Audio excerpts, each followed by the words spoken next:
நினைவுபடுத்துகின்றோம்.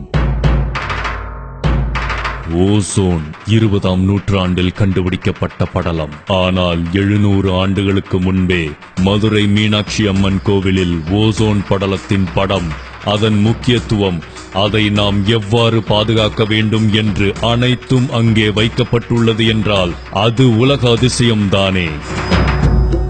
நம் தமிழ்நாட்டின் நெல்லையப்பர் கோவிலில் இருக்கும் கல் தூண்களை தட்டினால் சரிகம பதனி என்கிற 7 சப்தஸ்வரங்கள் ஒலிக்கும். இதேபோல் தமிழ்நாட்டில் பிற ஊர்களில் உள்ள கோவில்களிலும் கல்லுக்குள் 7 ஸ்வரங்களை வைத்தார்களே, அது உலக அதிசயம்தானே. திருப்பூரில் உள்ள குண்டடம் வடுகநாத பைரவர் கோவிலில் குழந்தை தாயின் வயிற்றில் இருக்கும் பொழுது குழந்தை எந்த மாதத்தில், எந்த வடிவத்தில், எந்த விதமான நிலையில் இருக்கும் என்பதை பல ஆயிரம் ஆண்டுகளுக்கு முன்பே கல்லில் சிற்பங்களாக வடித்து வைத்துள்ளார்களே நம் முன்னோர்கள், அது உலக அதிசயம்தானே.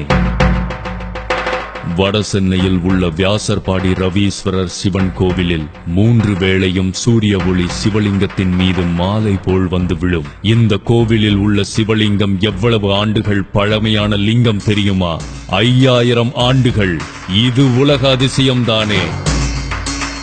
யாழி என்கிற மிருகத்தின் சிலை பல பழங்கால கோவில்களில் இருக்கும்.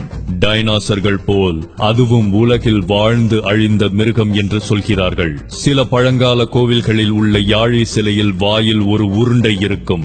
அந்த உருண்டையை நாம் உருட்டலாம். ஆனால் 1000 வீரர்கள் ஒன்று சேர்ந்து முயற்சித்தாலும் யாழியின் வாயிலில் உள்ள உருண்டையை வெளியே உருவ முடியாது. இதுவும் உலக அதிசயம்தானே. ஜெயங்கொண்டத்தில் உள்ள கங்கை கொண்ட சோழபுரம் கோவில் ஒரு வரலாற்று சிறப்புமிக்க கோவில். அக்கோவிலில் உள்ள கிணற்றின் அருகில் ஒரு சிங்கத்தின் சிற்பம் இருக்கும். சிங்கத்தின் வாயில் ஒரு கதவு தென்படும். அதன் மூலம் கீழே இறங்கினால் கிணற்றில் குளிக்கலாம். ஆனால் மேலே இருந்து பார்த்தால் நாம் குளிப்பது தெரியாது. அன்றைய ராணிகளுக்காகவே கட்டப்பட்ட கிணறு அது. அதேபோல் அக்கோவிலில் உள்ள கருவறையில் சுவர்களில் மரகத கற்கள் பதித்துள்ளனர். அதனால் வெளியே வெயில் அடித்தால் உள்ளே குளிரும், வெளியே மழை பெய்தால் உள்ளே கதகதப்பாக இருக்கும் வகையில் கட்டியுள்ளார் நம் ராஜேந்திர சோழர். இன்று தாஜ்மஹாலை விட மிகப்பெரிய மார்பிள் கட்டடங்கள் உலகில் உருவாகிவிட்டன. இன்று ஒரு வல்லரசு நாடு நினைத்தால் 1000 தாஜ்மஹால்களை உருவாக்க முடியும். ஆனால் 1000 ஆண்டுகளுக்கு முன்பு ராஜராஜ சோழன் கட்டிய தஞ்சை பெரிய கோவிலையும் 2000 ஆண்டுகளுக்கு முன்பு கரிகாலன் கல்லணையை கட்டிய வித்தையையும் இப்போது எந்த நாட்டு கொம்பனாலும் செய்ய முடியாது. மரத்தமிழரின் கட்டிடக்கலையை வாழ்த்துவோம்.